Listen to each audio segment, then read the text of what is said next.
In my tour of the Iberian Peninsula, visiting everything from spectacular geological features to ancient ruins, I find myself standing at an old Wild West train station, which is as good as any place to start my adventure to visit a few film locations. Of course, I am not the first to admire this spot. Others have been inspired to reuse the remote station of Alcaldia Guadix in their own homage for a few dollars more.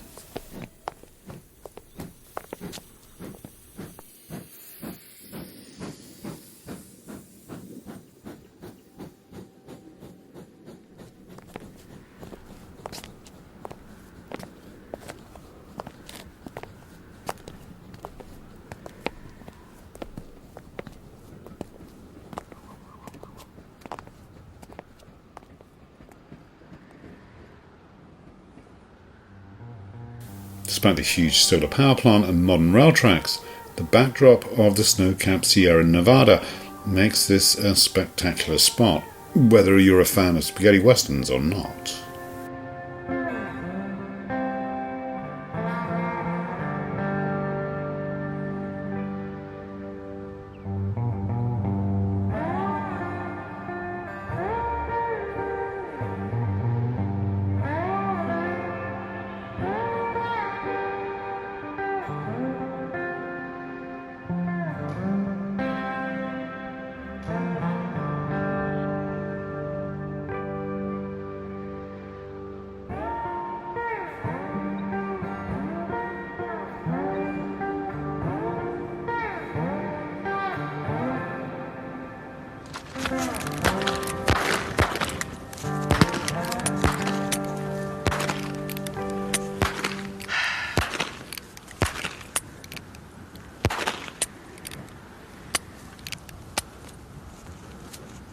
For the next iconic site, I've headed back east towards the coast to see the monastery that was featured in The Good, the Bad and the Ugly, Cotego del Fraile, which means Friar's Farmhouse.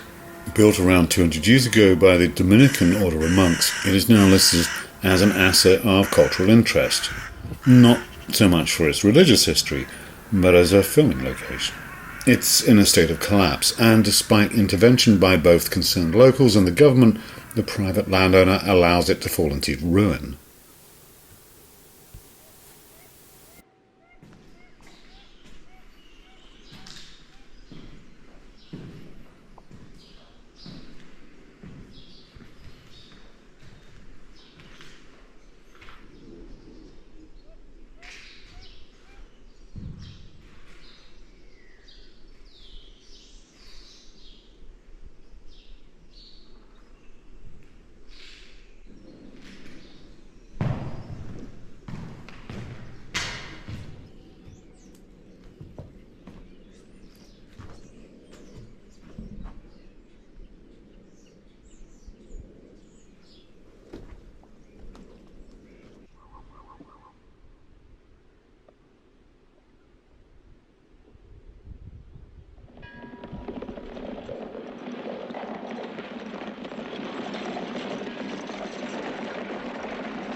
Between the now legendary sites of the train station and the monastery is Europe's only desert, the Tabernaris Desert, which is some 280 square kilometres in size.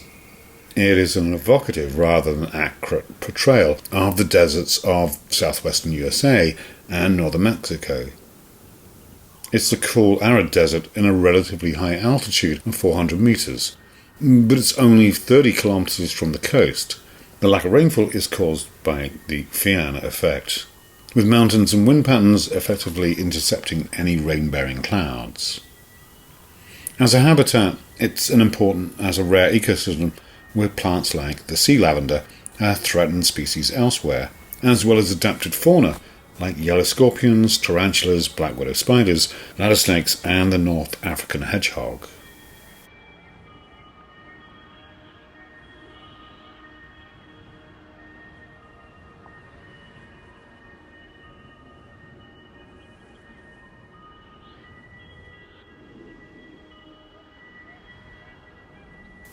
And of course it's been central as a film location, with 3 sets existing as paid-for attractions. The €12 entrance fee doesn't buy you that much when visiting Leone's Once Upon a Time in the West set. Although, going off-season, the staff were not going to put on a Wild West show just for me.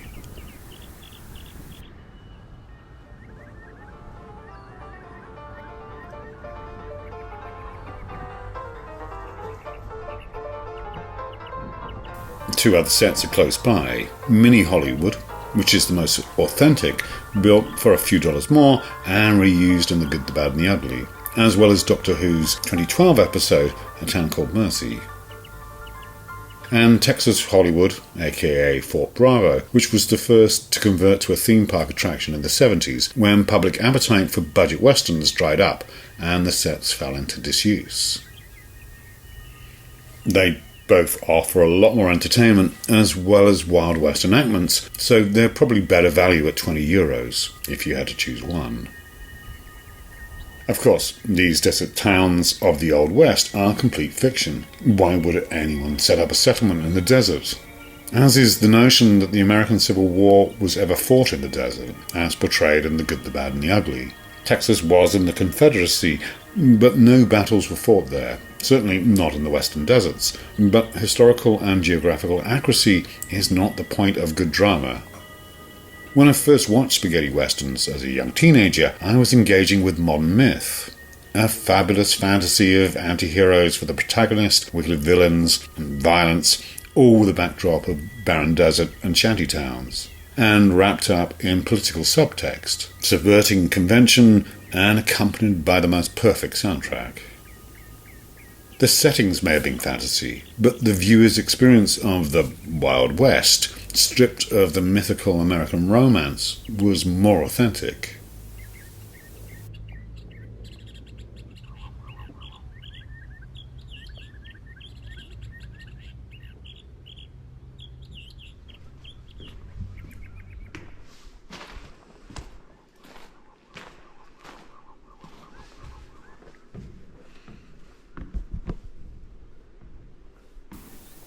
For my final showdown with film history, I have to travel north 1,000 kilometres towards Burgos.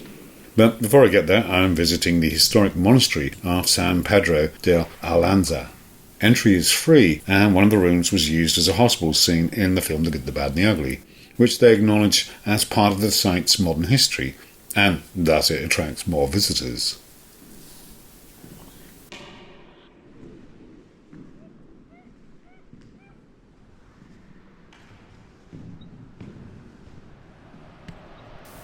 The river that runs by, the Almanza, was also featured in the final battle scenes of the same film, although I couldn't find the exact location.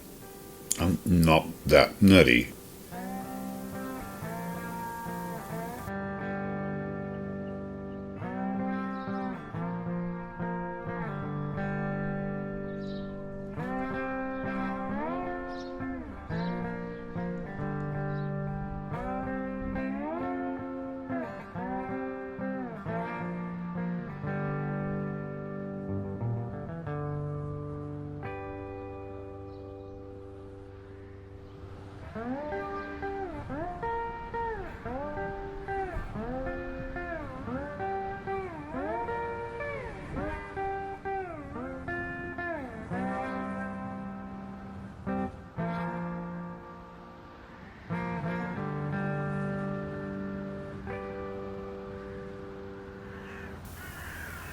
Hill Cemetery has been the focus of many people's obsession with the good, the bad and the ugly.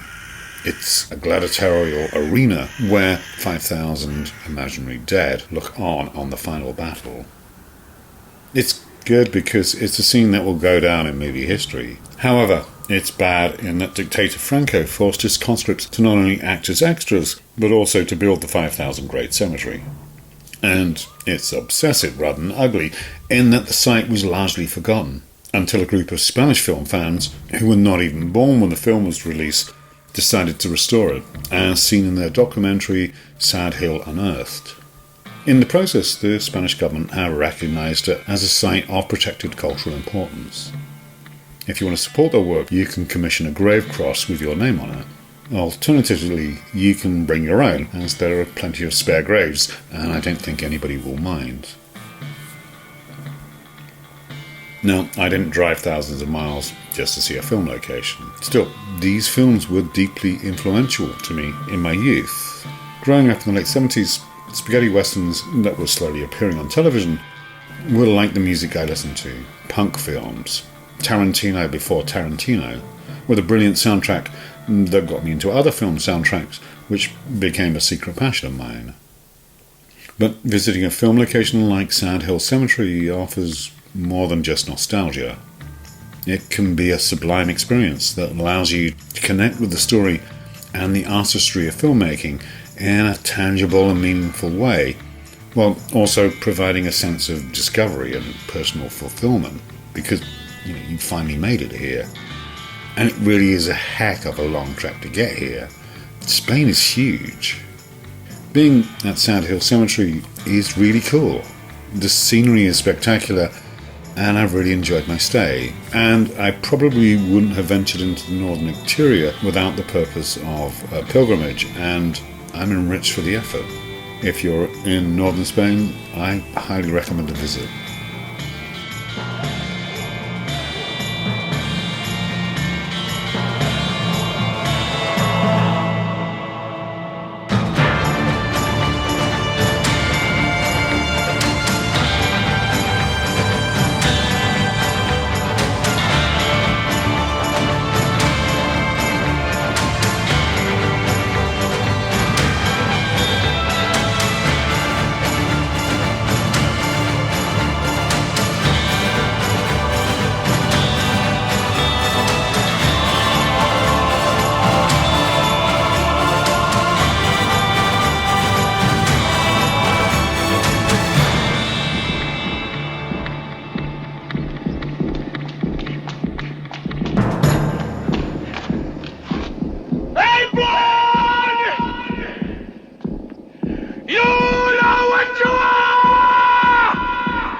Justice!